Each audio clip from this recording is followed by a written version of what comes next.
have a guest on the podcast today. Her name is Erica Zeal. She's a mom of 3, an FDN practitioner. Don't ask me what that stands for because I haven't found out yet. Certified personal trainer and Pilates instructor, it keeps going, health and nutrition coach, core exercise and pre-postnatal exercise specialist, whose mission is to help women live a healthier life and heal their bodies through movement, wellness, intuition, and breath work. She is a woman of many hats, and she's crushing it. So, and 3 kids, which is always just so, it's like, I'm torn because I'm always like really impressed by that, but then it always makes me think like, what the fuck am I doing? Man, you're telling me I have no kids. I have no kids. And I'm just like, I asked her, I was like, you want to work with me? She's like, she's like, one more thing. No, I'm sorry. No, thank you. No, but you guys, I hope you really enjoy this podcast. She is a wonderful human doing a lot of amazing things. And me and Gina found so much good information that we learned. We learned something. We learned so many things. I always like to learn things. We know you're going to learn something too. So keep listening. Guys, we have Erica Zeal on the podcast today. This woman is doing a lot of things: business, mother of 3, running a household, at-home Pilates studio. Gina, if we had an at-home Pilates studio, do you think we would do Pilates more often? I wouldn't. No. No, you would. It would just be. Are you kidding me? I got a freaking Peloton and rode it 3 times. Okay. I am not a workout at home person. It is tough. It's tough. It's just a motivation thing, right? I am not a motivated person, and I have no shame admitting that. There are some like go-getters like yourself, and it sounds like Erica. And then there are those of us, the not go-getters, that, make you guys feel better about yourselves. You're welcome. Erica, will you give us kind of like a overview of all the things that you do have going on? And then I'm so interested in knowing what it was like when you kind of very first started, doing business and doing fitness, creating all the different training programs that you have. Was it pre-babies? Was it after you were a mother of 3? I want to know all of it. Okay. How much time do we have? It's a long journey. Okay. Well, I'll keep it, concise. So I really have, I think, always been an entrepreneur. I've just kind of always done my own thing in a sense. Like even when I was in college studying exercise science, before ever even having or thinking about having kiddos of my own, I took an interest in prenatal training. And so I actually kind of started working with pregnant moms, doing my own business, as well as starting like a full personal training program and everything at the local. Well, it became a while. I think it's all since closed. Shows my age a little bit, right? Like I have been doing this for a long time, but I am just that person that I like to think outside the box. How can I really help people? What am I seeing that's missing? And, I don't do well working for others. You know what I mean? I have tried, and I think does not play well with others. No, I don't, in the sense that that's good to know about yourself. Yeah. And I own it now, I finally tried it. Well, just sometimes here and there. And I'm like, I just don't, because I feel limited. I feel like, well, but I can't do this or that. Okay. So anyway, yeah, I've always kind of done my own thing.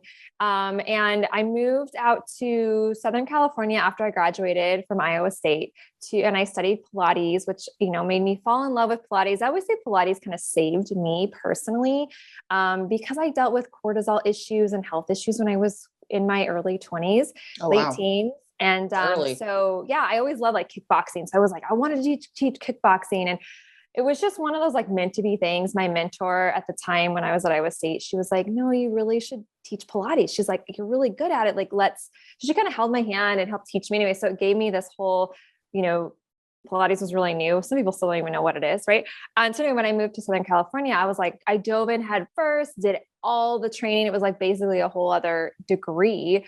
And started basically, for the most part, I've always been like independent contractor, at studios. So it was like me running my own business at someone else's studio kind of thing.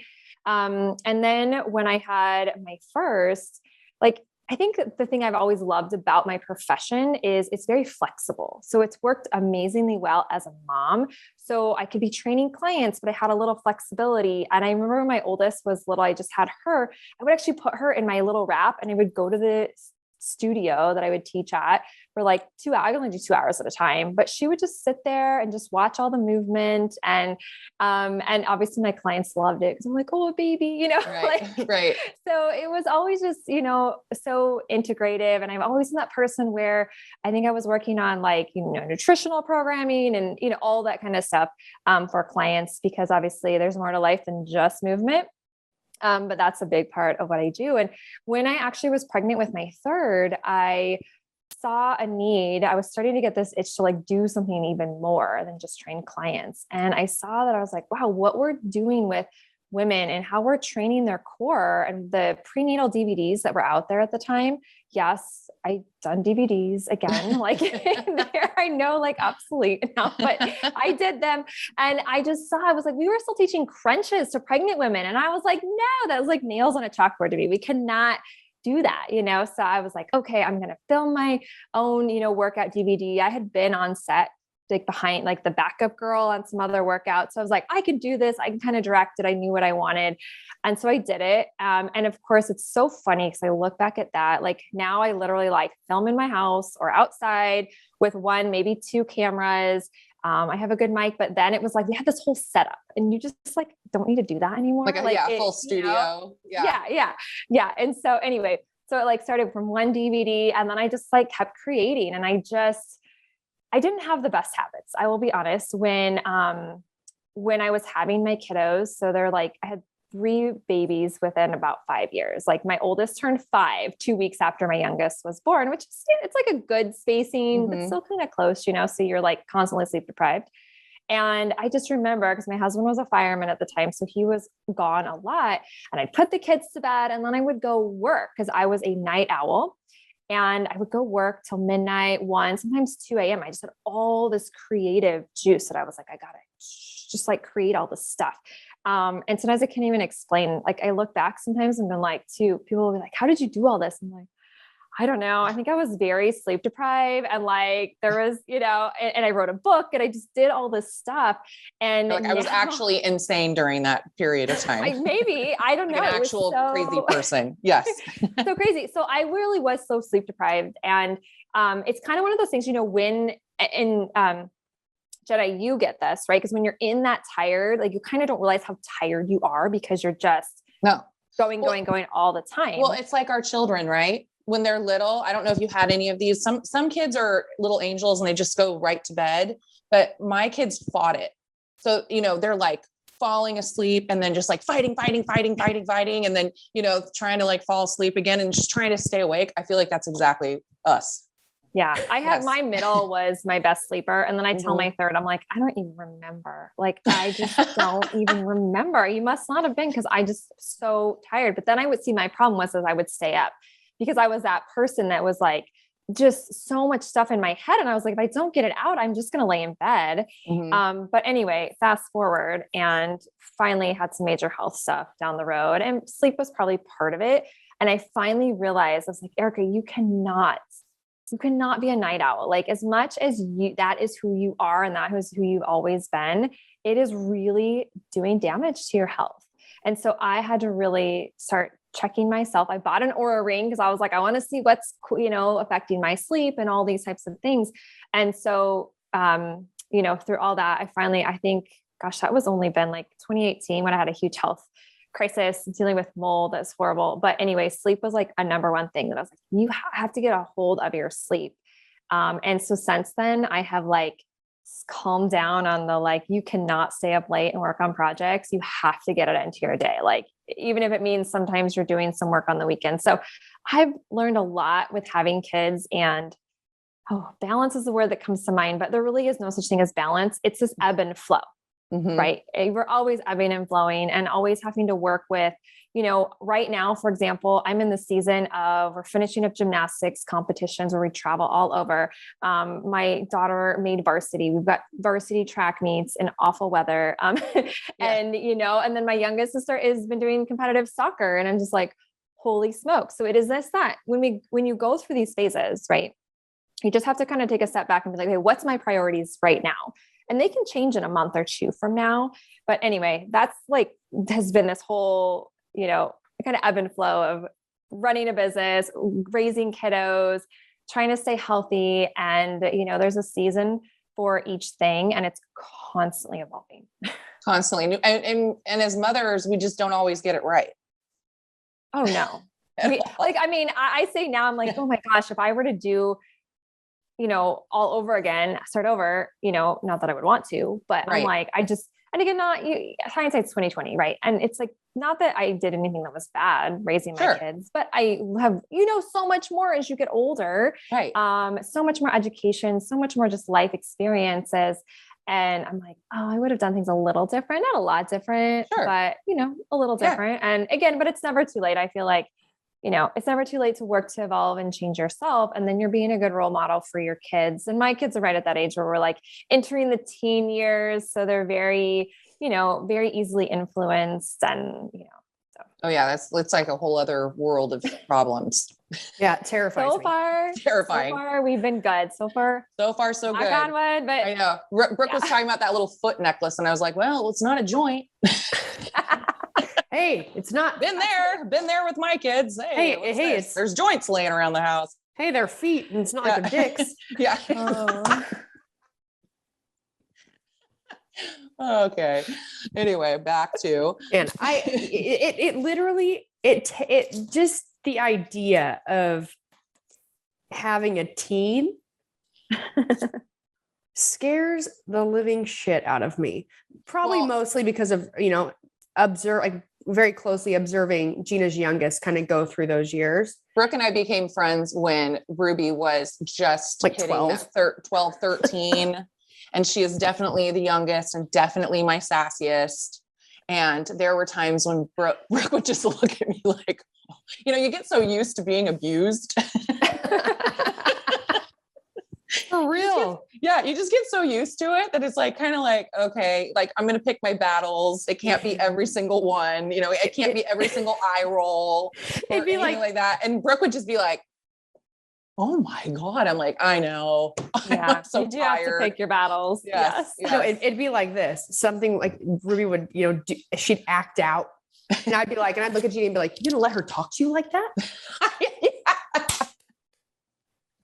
I got my ass kicked. I'd be like, yes, this time, yes. I'm exhausted. She's like, not today. Yes, I am. Not today. Not today. Today's not the day. Well, and now she is wonderful. So, they go through that. I know. There's phases. Yes. Just go through phases.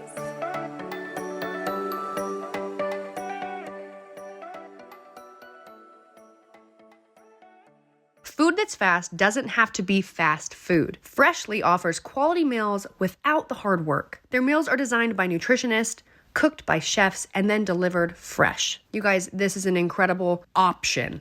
An incredibly easy, delicious, nutritious option for anyone who is busy. And even if you're not super busy, but you have a lot of people coming in and out of your house, like at my house, it's nice to have options for the family members, the nieces and nephews that are just kind of running through and really hungry, but there's not a lot of time for them to eat a meal before they've got to get to their game or get to their dance class or gymnastics. And that is my favorite part about Freshly. You get high quality ingredients, delicious meals, created by chefs and nutritionists, and it's available when you are in a pinch. Freshly is affordable and convenient.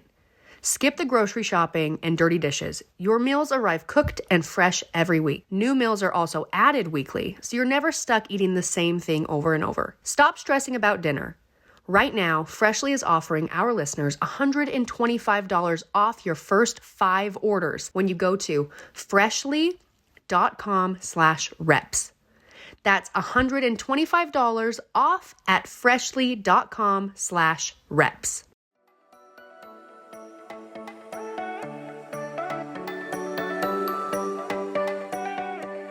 What was the thing when you were in school and you were really diving deep into like pre and postnatal exercise? Was there anything specific that kind of drew you to it the most? So it was interesting. I tried to ask myself that same question because like all my papers I did in college, because my diving into the pre-postnatal world was not a requirement. It was something I discovered somewhere along the way in exercise science. And I think I must have come across research that was done in the 1980s. That was when a bulk of the prenatal exercise research was done. And I was just fascinated at the pregnant body. Because I think sometimes we look at pregnant women as like, they're so fragile, don't hurt yourself, like that kind of thing. And this was still of the era, which is still exists, but it's getting better, where it was like, oh, well, if you haven't been exercising, don't start when you're pregnant. Right. And I think that's one of the worst advice, right? Mm-hmm. Yeah. Don't go starting like doing CrossFit or like, don't start running. Like, yeah, there's like common sense, but movement, like in a way that's very nourishing to the body, which is what I teach. I don't just teach like HIIT and like, you know, I don't teach workouts to like jumps, guys. Yeah. I teach movement, as I like to call it, not just exercise, because it's really, we need to nourish our body, especially as women. And, you know, that whole postnatal time in life is so important for a woman, whether, you know, even if you haven't had kids yet, but you may someday, or you're way past, like just understanding what your body can go through, its potential, what it has gone through in either, you know, direction. And it's like, there's so much healing potential in our body. And I was just, I think, really driven that there was amazing research out there, and yet it was not translating in the world of medicine and what women were being told. And obviously even what I knew at that time was very little to what I've discovered now, because I've worked now with not just pre and newly postpartum women, but women of all ages, men, athletes, you know. And so it's been very interesting to just all the stuff I've discovered over the years and learned and put the pieces together. I like to call myself, I'm a little bit of like a movement and health detective, or I like to connect the dots. And I think that's partly why I'm like, don't work well for other people. Cause I'm like, well, yeah, you might learn that from fitness, but I've learned all of this from fascia and deep core and like all these other things. And I'm like, and so if you stay in this little box over here of fitness, you're missing like all this other potential that the body is really capable of, right? There's the fascia, there's the deep core, there's the pelvic floor, there's mindfulness, there's breath, there's like all these pieces. And so that's what I've loved to do over the years, is just how everything we can integrate and really nourish our body. And so it really all just started back in college. I think honestly, going into that prenatal population pretty early on, even before I was having my own kiddos, really helped kind of jumpstart me to look outside the box for healing opportunities for women and preparing our bodies for, you know, it's a big event. There's a lot of changes that take place, and we don't have to suffer in pain. And that's always one of my biggest messages I always like to share with women, because I end up working with so many women who have been told by multiple doctors or surgeons or therapists or whatever that like, oh, you're going to have surgery, or you're going to have to deal with this for the rest of your life. And I'm like, yeah, in my world, no, there's like, we've worked with thousands and thousands of moms to date. And it's amazing, absolutely amazing what our bodies are capable of. We just have to like, you know, learn and understand and educate ourselves. Like I'm really big on education. I have a question about that. So you're saying that most of the information was coming out of studies from like the 80s. I'm assuming those, I mean, maybe I'm wrong, were men? So it was, well, no, for the prenatal, women actually figuring out the prenatal stuff for women. No. So it was so Dr. James Clapp was a man who started doing research on pregnant women. Now he was doing it specifically from a more cardiovascular perspective, and which I know what that is, but Brooke doesn't. Oh, okay, Daniel. I know what it is, but my friend here doesn't. Yeah, I mean, I know exactly what myocardial is, but Brooke doesn't. So can you explain what that is? So your cardiovascular endurance, right? Like like when we go walking or running, like how quick does your heart rate go up and how much can you tolerate, right? So the more out of shape you are, the quicker you're going to get winded, right? And the stronger you are, you know, the more endurance you can have. And so, right, we were telling women at the time, pregnant women, like, oh, you can't, like, oh, you better be careful. Don't want to hurt the baby. Right. You can't exert yourself. Right. And honestly, the body is so amazing that your body will tell you that it's like, ooh, time to slow down because you can't keep up with your breathing. Like the baby is so protected. And there was even research to show like, I don't vocalize this too much and I never tell women to test it, but I just love that there's research out there. Like, you know how we're told when we're pregnant, like don't overheat, don't get too hot. Mm-hmm. Do you know what's amazing? Do you know why you sweat more when you're pregnant? Because that's your body's ability to like regulate your temperature. You sweat more when you're pregnant so that your temperature doesn't rise too high. Interesting. So the To body keep the baby at that temperature it needs to be. Oh, wow. So the chances of your body actually overheating are very, very slim, especially if you're well hydrated, well nourished, common sense things. And so I also think that's like an interesting topic of conversation, that it's like, no, there's stuff out there. We just aren't ignoring it. And then, so that was more geared around like the physical fitness and how much our blood volume increases. You guys want to hear a really interesting piece of information? And this has been my take on why some professional athletes have been able to break their own records or have their PRs after like a couple years after having a baby. This is really cool. Okay. I definitely want to hear the theory, because I've heard this. Like, you always hear, like, in dance for me or in a lot of sport, is like, once you have a baby, they say you tap into like a whole nother level of strength that you didn't have before. Yeah. And so a big part of that is because your blood volume increases when you're pregnant. And so if you are an athlete and you know how to train yourself, and you stay, you keep your strength and cardio up to a point during pregnancy, and then you can get back on that within reason, of course, listening to your body, not damaging your pelvic floor postpartum, you can keep that blood volume higher longer than if you don't do anything, it'll just go down. And so it's like, so you've got higher blood volume, right? So you're oxygenating more easily. That's my theory from the research. I don't hear anyone else talking about that. Maybe I'm opening a whole can of worms that I shouldn't be talking about, but that's my theory as to why you see some female athletes breaking their own records. It's about 2 years. And I remember asking Dr. Clapp. I was just going to ask, is there like a cutoff? It's about 2 years. So it's really, I don't know. I think it's fascinating. Not that anyone should ever go get pregnant to break their PRs. Well, no, I was just going to say, I mean, we should really put this to the test. Brooke, you're going to get pregnant. Let me get back in shape. Oh, okay. I heard, Erica, we're going to test it out. Erica said 2 years, and I immediately thought, you missed it. You missed the 2 year mark. Yeah, you missed your window. You missed your window. No. Anyway, that's a whole deep, interesting conversation that is out there, but not really talked about. Yeah. So you do the Pilates mostly for the workouts, the workout stuff that you do? Stuff that I teach online is, I call it Pilates Infuse, because I mean, not many people have Pilates equipment in their house. Right. I was going to say it's like a reformer or something like that. No. So I will do that with private clients. But all my online stuff and programs that I teach, it's all mat based. We'll use exercise bands. I have a small ball that I love because we do a lot of fascial work for all clients, not just our prenatal ones. And we'll use like light weights or kettlebells, things like that. That's just everybody can have at home. So that way it makes it so you can do my style of training, but without having to have expensive equipment in your house. It's fun if you have access to it, for sure. Well, sure. But okay. So can you, walk us through, I guess, all the different business avenues you have? Because you instruct Pilates, you do online stuff. You're also teaching out of your home. You do the pre and postnatal. You do, what I'm reading. You do a lot of really cool stuff. And I find it, thank you.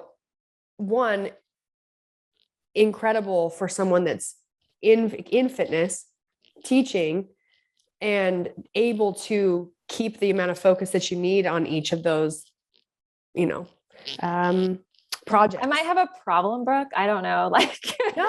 No, you don't. I want to hire you. I was just going to say, I really need two of me for probably doing all the things I want to do. I've got some things coming down the road as well. So, okay, what do I have? So I do some private training still. I'm always of the belief that you should not stop, because that's where you learn, right? Even if it's not a lot of hours, it's still where you learn when you're getting your hands on people and teaching and all that. I have a bulk of what I do is online, right? I have 3 different programs that it's just been an evolution of one thing after the other. So there's the prenatal program, which is what I started with. So from doing DVDs, it was then we made everything digital, and I filled in the gaps with education, deep core, birth prep, all that kind of stuff. And then it was like, okay, I had all these moms that were, struggling with pain and dysfunction. I was like, okay, well, we need to create a program for that because you shouldn't be suffering in aches and pains. So that's where then I created my core rehab program and, made it all, online videos with it so people can follow it to help heal their body. And then out of that, I had my clients and students saying, Erica, okay, I love core rehab, but like, can we go into is there a next program after that? Cause I want more challenge. And so that's where then I created my core studio workouts, which is the Pilates infused. So it's got my foundation of what I teach, but getting people back into, Pilates and some yoga and some deeper core training, and HIIT and all that kind of stuff. So that's the bulk of what I offer and stuff online. And then I also have a postnatal instructor training course. Because I created that years ago because I was like, we need to teach instructors. That's where a lot of this needs to start is at that fitness level with instructors, changing the way that they are training their pre and postpartum women. So there's that. And I'm actually in the process of, I have a little bit of equipment. I have my ball and I want to create some more stuff, just, time, resources, all of that. And then I am getting ready to launch a small supplement line with some collagen and vitamin C and branched chain amino acids and those staple things that I feel. Because you needed one more thing to do. I know. Sorry. I'm listening to that. I'm okay. And then you've got, the cheer and the, or the track and the, all this other kind of stuff going on. Yes. So are you getting up at 5 a.m. now and doing some work and then taking the kids to school? And then, how are you balancing all of this because I feel like there's so many moms that, obviously the best thing for, moms that are able to stay at home or to be at home with their children and they want to start something, a lot of that is, has this been something that's grown larger since your kids have gotten a little bit older? Because, when they're younger, there's still 2 at home and 1's at school, but only for half the day. And then, you know what I'm saying? So I'd say, that. It's definitely, I've said before, I feel like I got busier as each child was born, not just because of the kid, but because of the work. I was like, oh, I got to create this and this and this. And is it the right way to do it? I don't know that I would say yes. It's just been my evolution. And when you have something inside of you that you just are if I don't do something with this, I can't sleep. That has been my experience. Right. And so I will literally drive myself crazy if I don't do something about it sometimes. And it's been kind of a one foot in front of the other thing, where I didn't go about this saying, oh, I'm going to build this big company and do all this thing. That's actually been a little bit of a newer thing of okay, I've done all these pieces. Where do I want to go? What do I really want to do? That's what I'm thinking of now almost is what's the even bigger picture? And so it's exciting and kind of scary and how the heck do we do all these things? But because it really has been, setting up the infrastructure and does it still need some work? Sure. I'm not the most organized person in the world. I'm the creative. Well, you're getting to a point where you can hire an organizer. Yeah. I do have some help. I don't run everything on my own. I can't. So, and that kind of, and so it's, I don't know. You have to put a good team together and, but you also have to be smart with building a team too, because I know, and I've seen people hire too big too soon and they're not ready for it. And so, and I actually did that at one point too, because I thought I was ready for it. And then it was supposed to grow and it didn't work the way it would. But again, it's, growing pains, learning in growing a business. And so it is really important to hire the right people. And I have days where I'm should I be doing all the things I'm doing? No, but it's also okay, I'm not necessarily ready to fully hand it off yet. And I don't have to, right? So there's that whole thing of, I think in the entrepreneurial world, there's some really good advice out there. There's also some really not good advice. And I also think it depends on what business you're in, right? I will say my business is mostly business to consumer.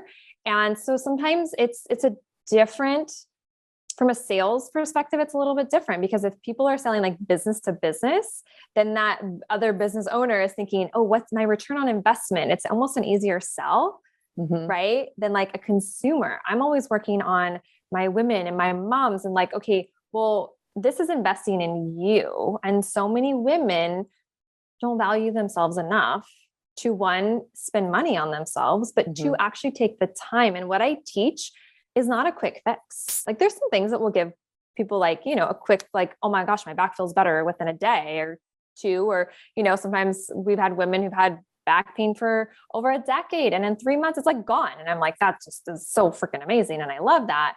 But we have to get women started and moving to even be able to get there. It's easy to say, oh, I'm going to go buy myself a handbag and spend $1,000 or $500. But, you know, sometimes when it comes to investing in you and then, oh, I actually have to do the work, it's a different mindset. So anyway, that's like a part of all of this running a business is like, you know, the marketing and sales behind it. And I've actually gotten to a point where like, I don't sell anymore. I'm like, hey, this is what I do. You don't take my word for it. You can read like all these oodles of testimonials from women because I'm just the person teaching it. And, you know, it's actually you doing the work to get the results because you have to apply, you know, what you're learning and things like that. So it's been, you know, fun evolution, lots of learning about marketing. Yeah. Which is constantly changing. Oh yeah. No, Don't get me started on social media. Oh my gosh. You're like, I went from DVDs to social media. Yeah. And social media is That's a long journey. Yes. You could spend all day long on social media and I refuse to do it, you guys. I refuse it.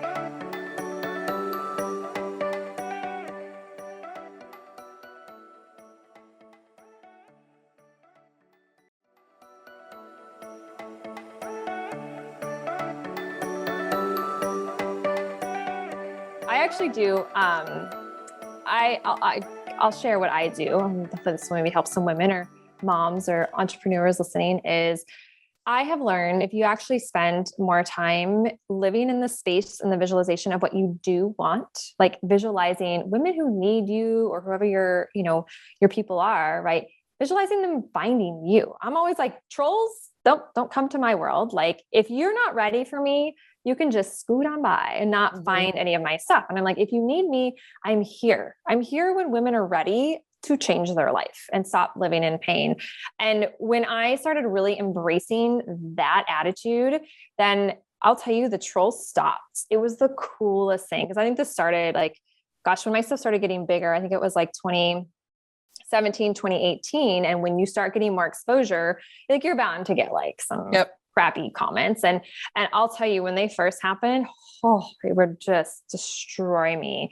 And then it almost gets you doubting yourself. You're like, should I be even doing this? And then I'm like, but wait, no, this works, you know? And so anyway, doing a lot of work around that is so huge. And when I really did, and I did kind of what I just said, like they like stopped. We rarely get anything bad. And I'm just like, you know, you can just go on away.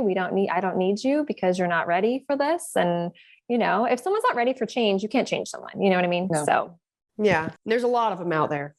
Trolls. Yeah, there are. They don't, but I'm like, not in my world, not in my world. I'm like, no, you're not allowed. So, I'm interested in knowing if anything comes to mind. What were some of the misconceptions that a lot of us might have thought about training while pregnant, probably due to like the overarching chatter amongst like the fitness community or doctors or what's been told for so long? What are some, maybe like something that might be surprising or come as a surprise to a lot of people listening of something that we've, big majority of us have thought like, oh yeah, that's what you do, or that's what happens, or that's how you change this when you're pregnant. But in fact, it's wrong. Oh, there's so many. Well, start listing them because I'm so interested. Okay. So the first one that comes to mind is the whole myth of like, you can't let your heart rate go above 140. That is a load of crap because it depends on your fitness level. Some women's the heart rate's going to go up easier than others, right? And so we actually should go by what's called the talk test, which is you should be able to carry, like, say you're walking, for example, you should be able to carry on a light conversation if you were walking with a friend. If you're chatty Cathy, you could pick it up a little bit. And if you are like noticing like you're feeling really winded, you need to slow it down. Like that's actually better advice than just following your heart rate. The other one is the laying on your back. Because they say, you know, when you're on flat on your back after, 20-ish weeks, like you're cutting off blood flow to baby. Okay, well, but as soon as, which there's not really many exercises I can think of we should be doing on our back when we're pregnant anyway. And so what I teach like a hip roll example exercise because it's so good for pelvic floor, keeping articulation in the back so women's backs don't hurt. So once you have your hips up in like a hip roll bridge position, that is no longer a concern. And all the clients I worked with over the years, I don't ever have any women who have any problems on their back until typically about 36 weeks. So I'm always like, you can lay on your back a little bit. Maybe we're not doing it for all night long. You know what I mean? So it's one of those like being just smart with it, listening to your body. That's the biggest thing with pregnancy is listening to your body. That really is the best advice. And then the other one, because I've spent so much time the last handful of years really working with pregnant moms to prepare their body for birth. And I've actually been blown away at the results that we get from women that I don't even work with one-on-one. They just do the online, Knocked Up Fitness program. And we do a lot of working on deep core training. We're not doing crunches. We're not doing intense ab exercises. When you're pregnant, you do not need to do actual ab exercises, and you will be strengthening your core when you do it the right way. So we spend a lot of time working on releasing and relaxing through the belly, through the pelvis and the pelvic floor. Because we don't just want to release the pelvic floor. Our entire pelvis, right, needs to open and expand. And when we can work on that, guess what happens? She minimizes and even potentially prevents tearing. And this is even with first-time moms. Like I'm blown away when I hear these stories because what that does, and Jenna, you've had multiple babies. And if you've had a chance of having— I got snipped. Snipped, yeah. Episiotomy? Oh yeah. It was back in those days. Yeah. They just like to, try to just make your vagina run right into your butthole. Yeah, they're they like, did you know that. what? We don't need this. Yeah, we don't need this at all. We'll just make it big enough to, whole thing. Yeah, they did that with me on my first one and it was unneeded. Like I didn't need it and I didn't even know what it was till after I had it. And scar tissue, I felt it for 9 years and I'm sure you did too. You might still have problems from it. I might still have problems. I don't have problems from it, but I definitely, the thing is I think that they were saying that most people necessarily didn't need it. But I think doctors at the time that I was having babies were like, we're just going to make this a little easier, Yeah. But we actually know now for them to like stitch up or something. I think there was a little bit of the thought of that it heals better if it's cut, but we now know that's not the case. Yeah. There's a rare need for it if a woman is really going to tear excessively. But what we know now, a lot of tearing is caused from is because she's too restricted and too tight. And so we've got to work so that's why these exercises are so important. Got it. So yeah. And when I teach her how to strengthen correctly, so sorry, my cat is like trying to jump up here. Down, kitty.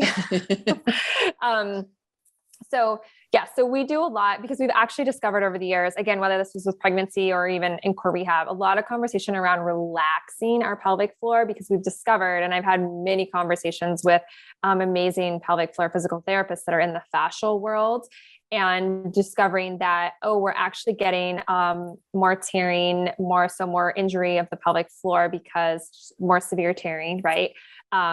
Or pelvic organ prolapse, which again can happen way down the road, incontinence, things like that, because she's too tight in our pelvic floor, right? And we've been told to do Kegels and squeeze and squeeze and squeeze our entire life. And ladies, for most women, that's actually causing more problems because we are contracting the pelvic floor in an imbalanced way, and it can cause problems.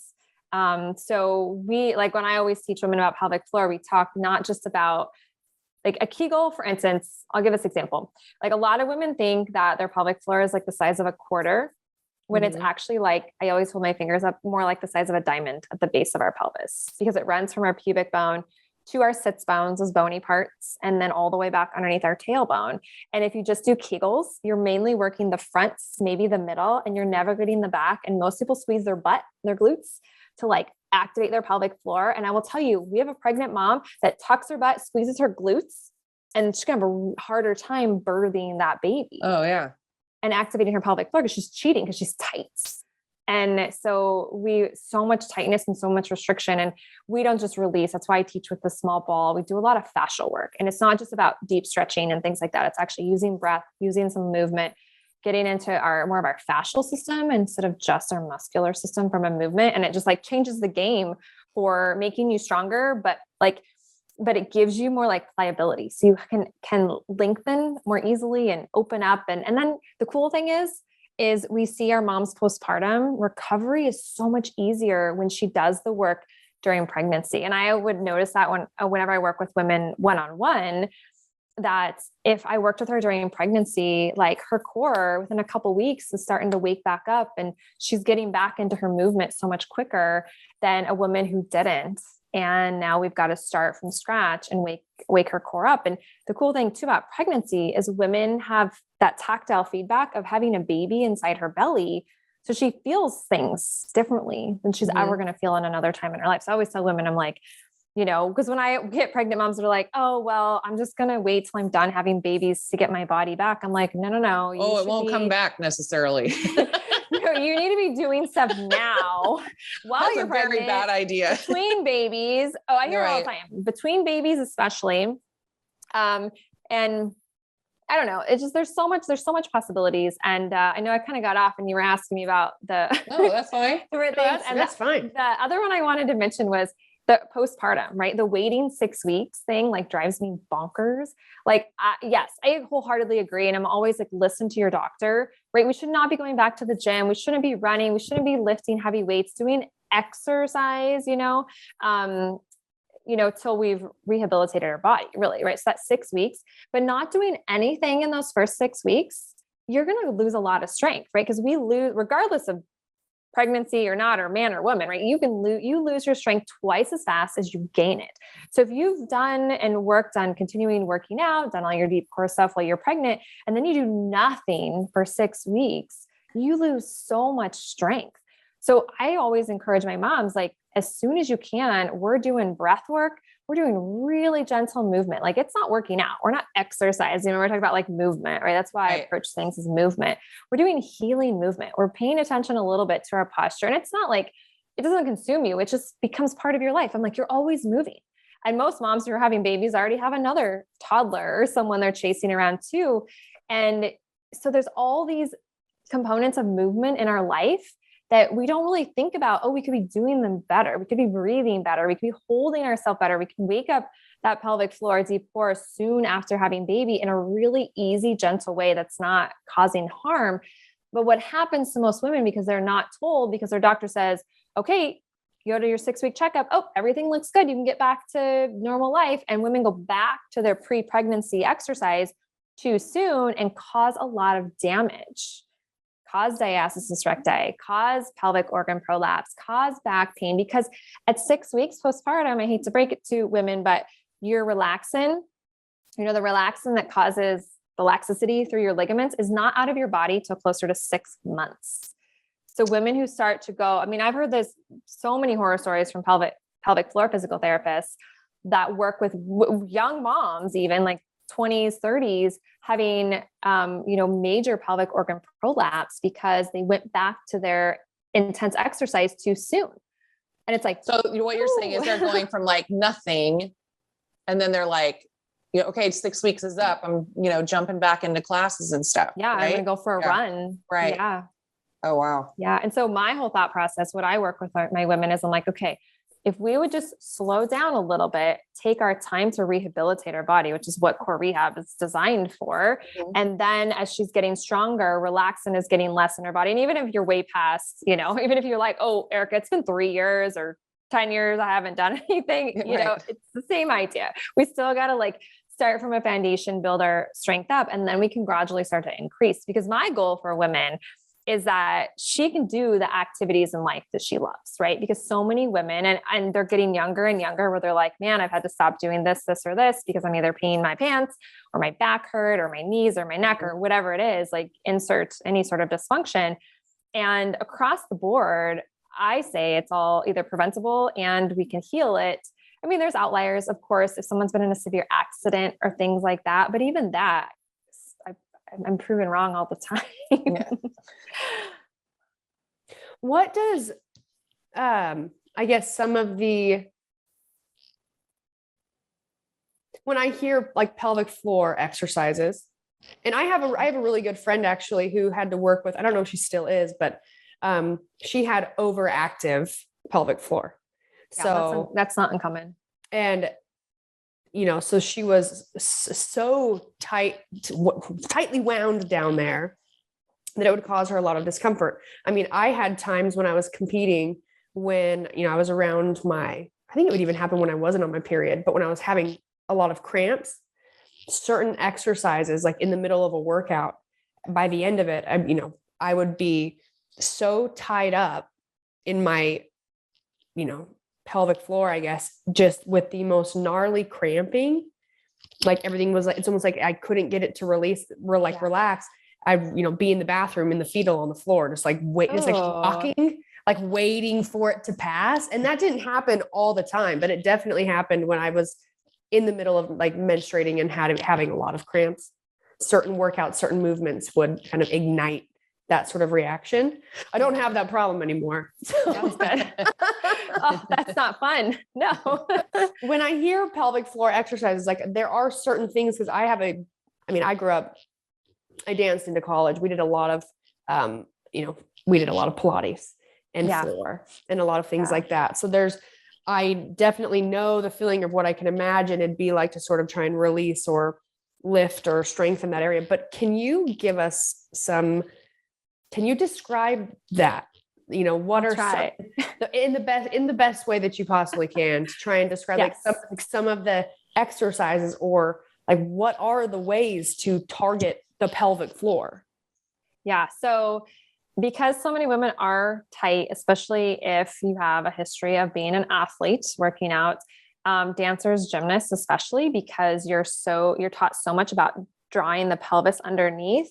And so, right, if that pelvis is tucked under all the time, you're really tight and restricted. So part of it is learning to allow our pelvis to become more neutral. And actually women should have a little bit more of an anterior tilt. You just don't want to overcorrect because we don't want to hurt our low back either, right? So there's a little finesse with that. So part of it is learning to stop gripping your glutes. So we'll have women who are like, oh my gosh, Erica, I'm standing at the kitchen counter cooking dinner and I notice I'm just like squeezing my glutes. So the part of it is just like letting your glutes go and learning to actually use like from a fascial perspective, we have a line that goes from like the arch of our foot through like inner thighs, hamstrings, pelvic floor, top of the head. So sometimes just as simple as like not thinking of our glutes to hold us up, but like this deeper layer, right? So this lengthening, and I will say lengthening lightly through our body is a really good cue that I hear from my ladies that are like that. They just think about that all day long and it helps her to release because we're not segmenting just a part of the body. So that's part of it.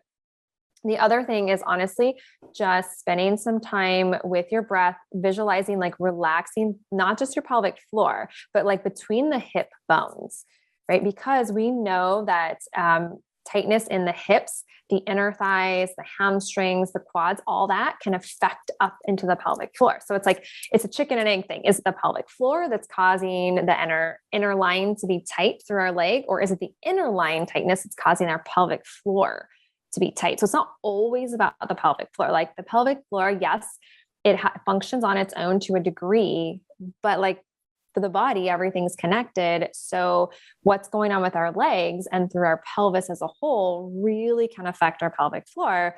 And I probably a lot of people have heard of like the psoas, right? That's the muscle that kind of connects from the front of the hip through the back. Well, that could be potentially causing restriction down into the hip, which can connect into the pelvic floor. So there's never like one muscle, I feel like, responsible for causing tightness.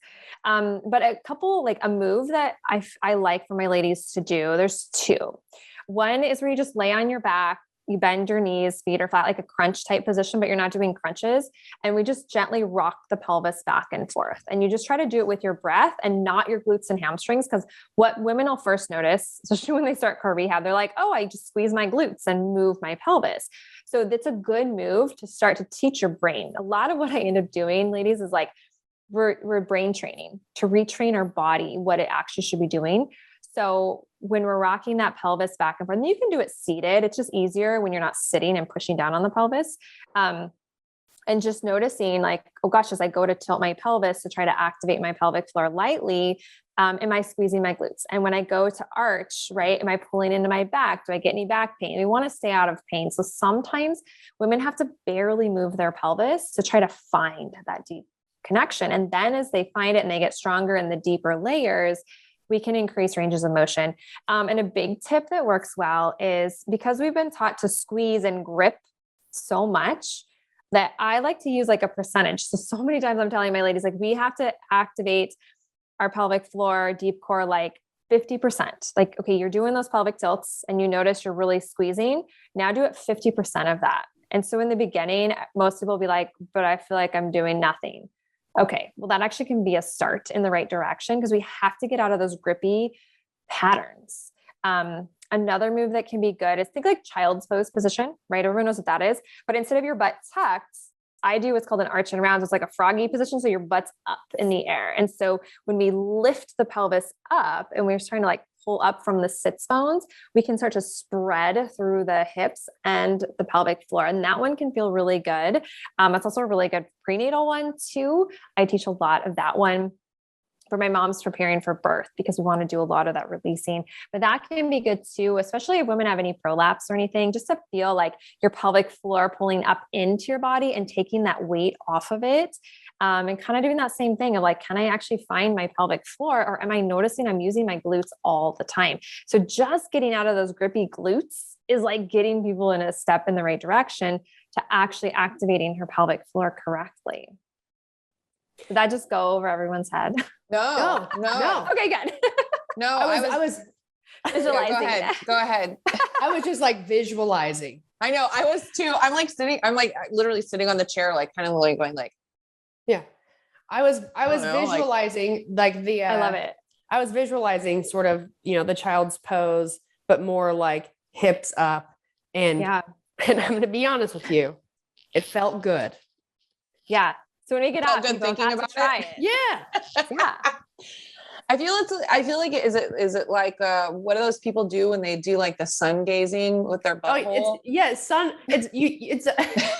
your butthole. And that's so funny that you brought that up. Isn't that the same thing? Gina, that's yes, I yes, I guess Erica. it would be. Your butt's up in the air, so go for it. Okay. Gina, what's funny is that's what I was thinking about because right? I've done it one time. I know. My butthole one time. And you're the one that told me about it. How do you think I would have known about it unless you had told me about it? And then so she's explaining it and talking about her hips opening up and I'm thinking, that's the butthole gazing for sure. Emily Abbott introduced us to butthole sunning. And I will tell you, I did feel happy. That's awesome. Listen, it's a weird feeling. It's even more weird because there was like 4 of us on the beach in a row and it was kind of like a private beach. So we were like, yeah, let's just sun our buttholes. And there's just a dad with his kid walking by. No. A dog comes over, starts sniffing you guys. And Emily had talked to us about it. I don't remember all of what's supposed to happen when you allow sun to go there, but it did. It's supposed to go through and then end up in your heart. I honestly, in a weird way, everybody knows that the butthole's connected to the heart. Of course. Sorry, I keep. Yeah, geez, Gina. In a weird way, it made you feel like you were warming yourself from the inside out. Oh, love it. I love it. So very relaxing. Yeah. No, but I like that. You explained it extremely well because I was able to follow along. someone who may not have a lot of experience with movement, or maybe working with different trainers or trying different exercises, might be a little bit, they'll need more probably tactile cues, or being able to watch you show it on a video or on your online training. But I was walking through it with you. Yeah. Awesome. See, yeah, That's why me and Gina were like this. I know both of us are like thinking about it. I'm actually visualizing it right now. Oh, Do you, and this could be like what you discuss with clients, or you teach, or you have educational information, or maybe you studied it in school, or it's an interest of yours. We had a woman on our show a long time ago, and we just were talking about same idea, the importance of strengthening your pelvic floor. The hammock is what we talked about, and how a lot of people probably women think that we need to strengthen it, but they actually, in fact, need to relax it, which is what you were talking about. But the idea around like the hammock that's kind of holding up all of our organs, and how when that we don't strengthen that and we start to get a sag, it can cause a lot of other internal problems as far as like positioning of our organs in our body. Remember that conversation, Gina? yep. Okay. Do you have any thoughts on the matter? Or, I mean, because I found that extremely interesting, and thinking about that for women, regardless of if they are peeing their pants while they're doing double unders, or, having a baby, or just had a baby, that idea is like, everyone needs to be fixing their hammock. We can't have saggy hammocks. You got to have an enforced hammock. Yeah. So it kind of what we talked about, right? Is we want it strengthened in the right way. Mm-hmm. So if people just go about this squeezing their pelvic floor all the time, most women are too tight. And that's actually causes more problems. And yes, some women's pelvic floors are too weak, but across the board, we're finding more women are too tight.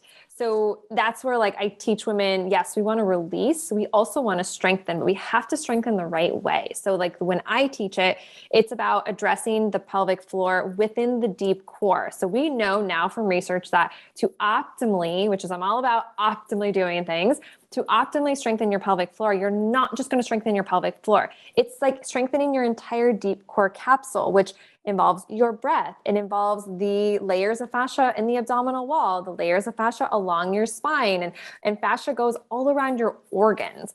And so while yes, your pelvic floor helps to hold up your organs to a degree, because there's all this fascia through our abdominal, everything inside, it's actually more of a suspension. Like it's kind of all suspends itself. And like working on rib cage connection, and believe it or not, just posture alone can positively or negatively affect our pelvic floor. Like if we're sitting all day and we're really constricted, right? Just even ladies right now, like just like, no, I was like, slouch. That's what I was doing. And I literally was like this, and I just went, oh. So if you're just like that a lot of your day, try to lift your pelvic floor. It's like really hard. And then most people start to grab, or they got to use their glutes to squeeze. And so we have to like become more graceful with our body. Stop squeezing, stop gripping, but strengthen in a way that is very gentle. And fascia likes to be worked gently. So my example on that is like, that's why I use a soft, small exercise ball when we do fascial releasing, and we can have women roll on it with their pelvic floor to just kind of even tactilely cue, wake it up, and the ribs and all this stuff. So it's like, we can't optimally just strengthen our pelvic floor by squeezing our pelvic floor.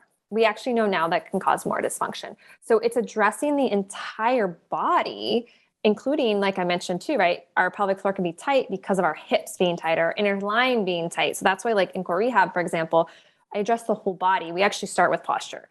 Posture really is the number one. And it's not about having perfect posture either, right? It's okay to slouch from time to time. Like it's okay to give yourself a break, but for the most part, we need to carry our body tall. We need to be able to breathe out wide into our ribs. And we have to use breath to really learn to activate our pelvic floor, not movement. I mean, to a degree you can, but for optimal, breath is a big part of it. And I know people say, well, Erica, I don't breathe all the way down into my pelvis. Like, well, no, not technically, but there's a response. Like, yeah, I was going to say, it's like your body's kind of going with it. Yeah. Right. Right. And so that whole, like we can learn to release and relax our pelvic floor just through breath, Right. Right. Now, some movement can be helpful. People learn sometimes better through movement. So that's why like the vessel through which I teach things is movement. That's why I like to actually kind of remove the word exercise. Like we're doing our movement today because exercise for so many women is punishment and tightness and gripping. And so no we're not sweating. So we're not doing that. We're like, we are nourishing our body with movement. And I think if we can start thinking that way and start thinking about that with our pelvic floor, with our body in general, like it can really help shift our perspective that wow, we can actually do so much healing for our body and prevention of all these aches and pains and dysfunction that women suffer with. And most women don't talk about it. We're starting to talk about it, but most women don't. So, yeah, there's my take on that. It was a perfect take. Well, I love it. And, you know, just like that really old song goes, you know, the something's connected to the elbow. Yeah. Yes. It's all connected. It's all connected. Gina, how's this song go? My pelvic floor is connected to me. I don't know. Rib cage? I don't know. It's all connected. I was going to say rib cage too. I don't know. Rib cage kind of goes. I should come up with a song. That's a really great idea. Yes. I'm going to work on a song. Yes. Yes. Yeah. Come up with a really catchy Excellent song job, that's B. also kind of, it's also kind of cheeky because then people, like women will love it. Add butthole in there. They'll love it. Yeah. And at the end of it, somehow, so-and-so and gaze into It'll really catch the raunchy ones like us. How about I actually I'll let you two help me write it because I think that it could be You don't really want funny. us to. It's going to probably have pussy in it or like, I don't know. It's going to be all raunchy. Erica, you write it. And then what we'll do is we'll spitball potential like swapping words or like phrases. And then and then you can decide like, and then you can decide which one. Too much or not enough. You know, be like a G version and an X-rated version. Gotcha. Okay. Yeah. Okay. I'll work. I'll put it on my to-do list. Yes. Oh, yeah, exactly. You have nothing else to do. Nothing else to do. No, nothing. Okay. Before we go, just let our listeners know where they can find you. Okay. So ladies, you can find everything on my website. It's ericazeal.com. My last name is spelled Ziel and everything's there. You can find me on Instagram. I always invite everyone, if you have a question or you're just like, you just don't even know, you're like, what you do could help me? I'm always like, reach out to me and ask me. Cause I feel like so many women just don't feel like there's anything they can do. And I hear it all the time. And I just always want to encourage women that there's always something that we can do to help you to feel better, help you feel like you can get your life back and, you know, and do the things that you love, because when we can't move well because of dysfunction, like it sucks and it shouldn't, it doesn't have to. Yeah, you guys. So ask questions and don't be scared. I can only imagine there's probably a large percentage of women that don't even consider that what they're feeling or dealing with is could be fixed or is something that is that's a problem. Because I feel like, you know, when you go through pregnancy, which I have not done, everyone's like, clearly, Brooke, but there's a lot of uncomfortable moments, and there's a lot of things where it's like, oh, your bodies, you know, we wrap our mind around the fact that like our bodies are incredible and they're made to do these things, but through how we function and move throughout the day and exercise or do these things or whatever our job is, or taking care of the home, constantly moving, we really don't pay attention to the fact of, you know, our pelvis is connected to our rib cage and everything's connected. And as you know, women are scared to talk about things that may be considered taboo, and everything that has to do with the female form has always been taboo in conversation. Absolutely. But I was going to say, I think you hit something on the head too, Brooke, is that and sometimes it's not even that they're don't want to talk about it. But I think also when you don't know what options are out there, or we're still going off of information from the 80s and everything is just considered, you know, truth by word of mouth or whatever, you're maybe talking to somebody, but then they'll say, yeah, I'm in the same boat, but you still have no solution. It's kind of like, there's comfort in numbers. So it's like, I feel shitty. And they're like, I feel shitty too. Let's be shitty together. We shouldn't fix it. We'll just stay shitty. Yeah. So that's so true. That's so true, ladies. Yeah. And then it just like, I feel like dysfunction just keeps starting younger and younger. And it's like, then by the time women are 50, 60, like they're just having so many problems. And it's like the sooner, I'll say it's never too late to work on healing your body, but the sooner you can work on it, the better. Cause you have that many more years of not feeling shitty. Right. Yeah. Well, yeah. So, let's take the shitty out. Yeah. Yeah.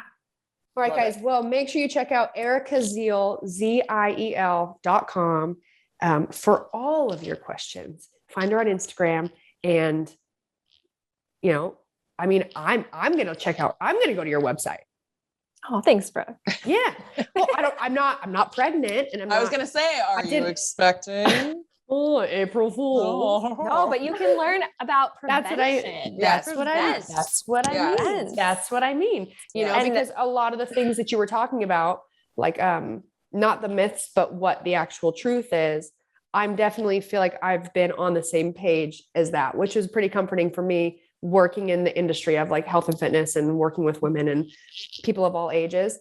So that makes me happy that I wasn't like, stuck in like a false information. However, because I haven't gone through those life experiences, I don't know a ton about it. And I want to know about it. No, Jeanna, not because I'm pregnant or because I'm planning to become pregnant, but because, I don't know, in case you decide to become pregnant, Jeanna. Oh, okay. Okay. I'll train you. You're funny. Well, no, I'm going to have all my, my daughter-in-laws and my daughter check it out. Cause they're all looking to have babies. Two of them are trying. And then the other one's now Jordan's going to try, like he says in like 2023. I'm like, what the fuck? You're going to have all I know they're all going to have them at the same time. Like at least like ease me into it. Like I want to spend time with one and the other. It's just going to be like triplets again. Oh my goodness. Yeah. It will be. Say, Erica, thank you so much for coming on and for spending some crazy time with us. Well, thank you, Brooke. Thank you, Jeanna. Appreciate it. Thank you for all the wonderful information. Be prepared. Our listeners, we're sending some women your way. Awesome. Thank you. Most definitely. And some men. You never know. We have a lot of men that listen to this with their wives. We do. Oh, that's awesome. I always we do. It's interesting that you said that, not to drag on, but in core rehab, I get ladies who are like, can my husband do this with me? He has back problems. I'm like, yes, please have him do it with you. Absolutely. Yeah. That's awesome. I love that. Well, thank you so much again. And we will talk to you soon. Make sure you do check out ericazeal.com. She really is doing a lot of amazing things. And I'm not lying. Me and Jeanna are definitely going to look into it. It's not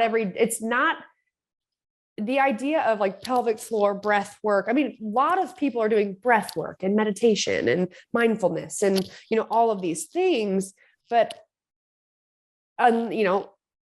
I haven't been focusing on a specific type of like gentle training for the importance of my pelvic floor. And I've definitely been interested in that whole area of expertise to be educated on all of that. And also to hopefully, keep me and Jeanna, feeling good for a long period of time. So check it out. Don't be scared to ask her questions. She's very intelligent, very knowledgeable, extremely well-educated. Hey guys, so don't forget to rate, review, subscribe, 5-star rating, 5-star warning, and we'll talk to you guys next week. Yep. Bye. Bye.